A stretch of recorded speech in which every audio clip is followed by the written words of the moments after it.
නමෝ බුද්ධාය තෙරුවන් සරණයි ආදරණීය දුවේ පුතේ අපි අද බලමු ලංකා සිතියමේ උතුරු කොටසෙන් ඔබට ලකුණු කරන්න ලැබෙන ස්ථාන මොනවද කියලා.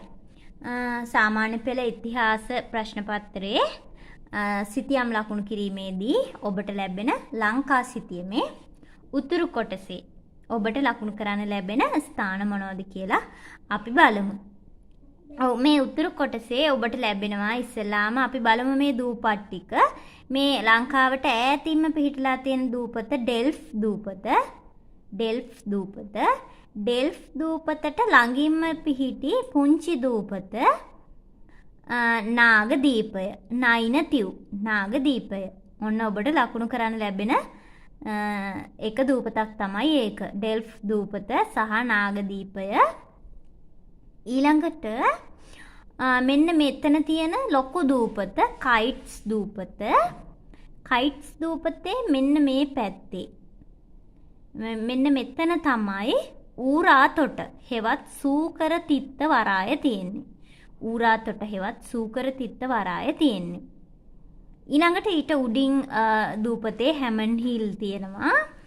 ඊළඟට අපි ඔන්න විශාල ගොඩබිමට ආවාම ඔන්න උඩින්ම මෙන්න මේ ස්ථානයේ ඔබට හොඳින් පේනවා දඹකොළ පටුන. හෙවත් ජම්බුකෝල පට්නම්.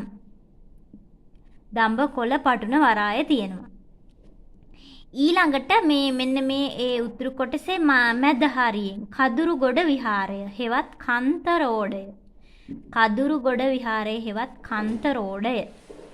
ඊළඟට මේ යාපනයේ නගරය මෙන්න මෙතනින් ලකුණු කරන්නේ. එතකොට යාපනයේ නගරයට මදක් ඉහළින් නල්ලූර් ලකුණු කරගන්න පුළුවන් අපිට. නල්ලූර් ලකුණු කරගන්න පුළුවන්. ඊළඟට මෙන්න මේ කොටසේ මෙතන මේ කෙරවලේ පේදුරු තුඩුව ලකුණු කරගන්න පුළුවන් අපිට. ඊළඟට මෙන්න මේ ඔබට පේන ස්ථානයේ මෙන්න මේ පටුම ස්ථානයේ නෙමෙයි මෙතන තියෙන ඊට මදක් ඉහළින් අලිමංකඩ ලකුණු කරගන්න පුළුවන්.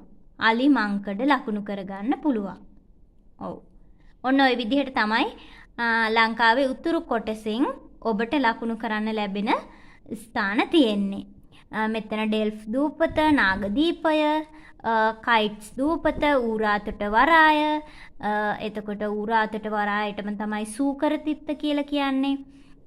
එතකොට නාගදීපයට නයිනතිව් කියලා කියනවා. එතකොට මෙතන හැමන් හිල්, මෙතන දඹකොළ පටුන හෙවත් ජම්බුකෝල පට්නම්, කදුරුගොඩ විහාරය හෙවත් කන්තරෝඩය, නල්ලූර්, යාපනය, පේදුරුතුඩුව, අලිමංකඩ. ඔන්න ඔය විදිහට තමයි උතුරු කොටසින් ඔබට ලකුණු කරන්න ලැබෙන ප්‍රදේශ තියෙන්නේ. ඔව්. අපි තවත් ලකුණු කරන්න තියෙන ස්ථාන මොනවද කියලා බලමු තවත් වීඩියෝවකින්. ඉතින් එතෙක් ඔබට තෙරුවන් සරණයි. නමෝ බුද්ධාය.